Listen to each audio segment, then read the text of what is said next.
जय हिंद। वंदे मातरम साथियों, मैं धर्मेंद्र रघुवंशी पुनः एक नए वीडियो में आप सभी का बहुत बहुत स्वागत करता हूं। साथियों, आज की इस वीडियो में हम बात करेंगे अतिथि शिक्षकों को लेकर। जी हां साथियों, जैसे ही 7 अगस्त से अतिथि शिक्षकों की ज्वाइनिंग प्रक्रिया पोर्टल पर प्रारंभ हुई है, जो अतिथि शिक्षक साथी हैं उन्हें लगातार समस्याओं का सामना करना पड़ा है। सबसे पहले तो हम यहाँ पर सभी अतिथि शिक्षक साथियों से क्षमा प्रार्थी हैं कि कल हम अतिथि शिक्षकों की नियुक्ति प्रक्रिया से लेकर कोई भी अपडेट आप तक नहीं पहुंचा पाए। उसका कारण था हमारा स्वास्थ्य खराब होना। लेकिन आज जो भी समस्याएं आपको ज्वाइनिंग प्रक्रिया से संबंधित आ रही है, उन सभी प्रश्नों का जवाब हम यहाँ पर देने का प्रयास करेंगे। हमने यहाँ पर पोर्टल पर जो एरर प्रदर्शित हो रहे हैं, उनमें से कुछ एरर को सिलेक्ट किया है और ये प्रयास किया है कि जिन अतिथि शिक्षकों की लॉगिन आईडी पर ज्वाइन का ऑप्शन प्रदर्शित होने के बाद जो एरर आ रहा है, उसका वास्तविक रूप से क्या निराकरण हो सकता है और ऐसी सूचना उनके ज्वाइनिंग ऑप्शन पर प्रदर्शित क्यों हो रही है। चलिए सीधा वीडियो पे आगे बढ़ते हैं और टॉपिक पर बात करते हैं।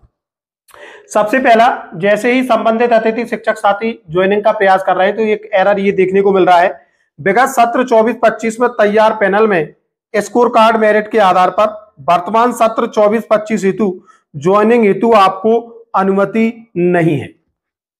अब अतिथि शिक्षक साथी सोच में है कि आखिरकार ये है क्या। इसका आशा ये है कि विगत सत्र 23-24 में तैयार पैनल में आपका जो स्कोर कार्ड का स्कोर है वो उस विद्यालय पर जो पैनल क्रिएट किया गया है और अन्य अभ्यर्थी है उनसे कम है, इसलिए आपको ज्वाइनिंग की अनुमति नहीं दी जा रही है। अब आपका प्रश्न ये हो सकता है, चूंकि आप पिछले शैक्षिक सत्र में कार्यरत थे, तो हो सकता है पैनल अपडेट करते समय आपके कॉलम के सामने चयनित अंकित न किया गया हो, इसलिए आपको अनुमति न दी जा रही हो। आप पूरी तरीके से श्योर हो जाए कि संस्था प्रमुख या संकुल प्राचार्य द्वारा पोर्टल पर पैनल अपडेट करते समय आपकी जानकारी सही व स्पष्ट दर्ज की गई थी अथवा नहीं। इसमें जो दूसरा एरर प्रदर्शित हो रहा है, उपरोक्त प्रदर्शित स्कूल, इसमें आपको स्कूल का नाम दिखेगा, डाइस कोड, आपका पैनल और पैनल का विषय, वर्तमान में वैकेंसी उपलब्ध नहीं है, ये एरर आ रहा है। अब चूंकि आपने पिछले शैक्षिक सत्र में काम किया है तो आपका प्रश्न हो सकता है कि अब यहाँ पर वैकेंसी उपलब्ध क्यों नहीं है। इसके दो रीजन हो सकते हैं। सबसे पहला, हो सकता है प्रमोशन के कारण इस पद को लॉक या रिजर्व कर दिया गया हो। दूसरा है कि आप जिस विद्यालय पर पदस्थ थे उस विद्यालय पर कोई शिक्षक साथी नियमित रूप से पदस्थ तो हैं, लेकिन वह अन्यत्र काम कर रहे हैं और पोर्टल अभी पूरी तरह अपडेट नहीं हुआ है ज्वाइनिंग के लिए, जिसके कारण वहां पर वो पद भरा हुआ प्रदर्शित हो रहा है। यदि पद भरा भी है और शिक्षक नियमित रूप से अन्यत्र काम कर रहे हैं, तब भी आपको ज्वाइनिंग की पात्रता है। ज्वाइनिंग के जो संशोधित निर्देश दिए गए हैं उनमें इस बात का जिक्र है। लेकिन यदि आप नहीं कर पा रहे हैं तो सबसे पहले संकुल प्राचार्य को डीपीआई में यहां से रिक्वेस्ट भेजना पड़ेगी कि आपके पद को अनलॉक किया जाए। आप उसके बाद ही यहां पर आप ज्वाइनिंग ले पाएंगे। तीसरा है, आप विगत सत्र में अतिथि शिक्षक के रूप में कार्यरत नहीं थे, इसलिए आप अभी वर्तमान में ज्वाइनिंग की रिक्वेस्ट नहीं कर सकते हैं। ये केवल बहुत सारे जो अतिथि शिक्षक साथी हैं, जैसे ही उन्होंने लॉगिन किया है तो उनके जो कंप्यूटर स्क्रीन है उस पर ये एरर आ रहा है। अब अतिथि शिक्षक साथी काफी ज्यादा परेशान हो गए क्योंकि उन्होंने काम किया है। मोस्टली अतिथि शिक्षकों के ज्वाइनिंग सेशन में ये एरर देखने को मिला। अब इसका क्या कारण है? इसका कारण ये हो सकता है कि आपके स्कूल की जगह जीएफएमएस पोर्टल पर प्रदर्शित ही नहीं हो रही हो। जब जीएफएमएस पोर्टल पर जगह प्रदर्शित ही नहीं होगी तो स्वाभाविक सी बात है ये एरर आपके सामने आएगा कि विगत शैक्षिक सत्र में आपने कहीं कार्य नहीं किया है, इसलिए आप अतिथि शिक्षक की नियुक्ति के लिए पात्र नहीं है या रिक्वेस्ट नहीं कर सकते हैं। थोड़ा इंतजार आप कर लें, किसी भी प्रकार से आप परेशान ना हो, जल्द ही पोर्टल पूरी तरीके से दुरुस्त हो जाएगा। 12 अगस्त तक का हमारे पास समय है और ये समय सीमा आगे भी बढ़ाई जा सकती है। किसी भी प्रकार से आपको चिंतित नहीं होना है। अगला जो एरर है, पिछले सत्र 23-24 में स्कोर कार्ड मेरिट के आधार पर वर्तमान सत्र 24-25 में शामिल होने के लिए आपको अभी तक तैयारी नहीं करनी है।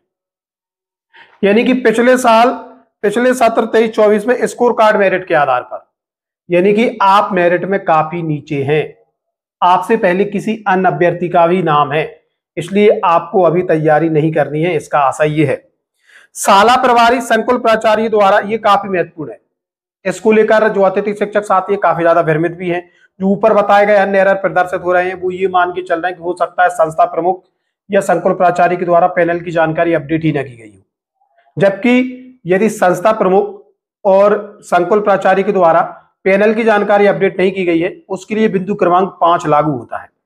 शाला प्रभारी संकुल प्राचार्य द्वारा विद्यालय स्तर पर तैयार ऑनलाइन मेरिट सूची में आपका नाम दर्ज नहीं किया गया है। यानी कि जो पैनल की जानकारी विद्यालय स्तर से अपडेट करवाई गई थी उसमें यदि आपका नाम दर्ज नहीं है तो ये एरर प्रदर्शित हो रहा है, इसलिए आप ज्वाइनिंग रिक्वेस्ट दर्ज नहीं कर सकते हैं। अब आपको यहाँ पर अपना पैनल दर्ज करवाना होगा। हो सकता है डीपीआई ये सुविधा उपलब्ध करवा दे, क्योंकि विभिन्न अभ्यर्थियों के साथ ये समस्या देखने को मिली है। जितनी भी एरर आ रहे हैं सभी का निराकरण संभव है, आपको थोड़ा सा धैर्य भर रखने की आवश्यकता है। अगला एरर है शासन निर्देश अनुसार पिछले सत्र का परीक्षा परिणाम 30% कम होने पर वर्तमान वर्ष हेतु आपको ज्वाइनिंग नहीं दी जा सकती है। यदि आपका परीक्षा परिणाम 30% से कम रहा है तो फिर आप ज्वाइनिंग की पात्रता नहीं रखते हैं। ये उन्हीं अतिथि शिक्षकों की आईडी पर प्रदर्शित हो रहा है जो जिस विद्यालय पर पदस्थ हैं उस विद्यालय का रिजल्ट 30% से कम रहा है। हालांकि यहाँ पर एक अतिथि शिक्षक साथियों के साथ धोखा ये हुआ है कि देखिए वैसे अतिथि शिक्षक का व्यक्तिगत विषय का परीक्षा परिणाम देखा जाता है, लेकिन इसमें इन्होंने स्कूल का ओवरऑल परीक्षा परिणाम जोड़ रखा है, जिससे बहुत सारे पात्र अभ्यर्थी भी इस दायरे से बाहर हो गए। हालांकि सभी का निराकरण संभव है और निश्चित तौर पर जो भी एरर आपके सामने आ रहे हैं, जो भी सूचनाएं प्रदर्शित हो रही है, सभी का निराकरण होगा। आप किसी भी प्रकार से चिंतित ना हो, निराश ना हो, आपकी बात आगे तक ले जाई जाएगी। जितना संभव हो सकेगा पूर्व से कार्यरत जो अतिथि शिक्षक साथी है, हम आपको विश्वास दिलाते हैं अगर नियमित शिक्षक उस संस्था पर नहीं आते हैं तो सबसे पहले आपकी ही ज्वाइनिंग उस संस्था पर होगी। दूसरा एक और समस्या देखने को मिल रही है रेफरेंस नंबर को लेकर। तो साथियों रेफरेंस नंबर पर अगले 1 घंटे के अंदर हम एक स्पेशल वीडियो आपके लिए लेकर आने वाले हैं, जिसमें हम ये आपको बताएंगे रेफरेंस नंबर क्या है, या आपको कहां से प्राप्त होगा।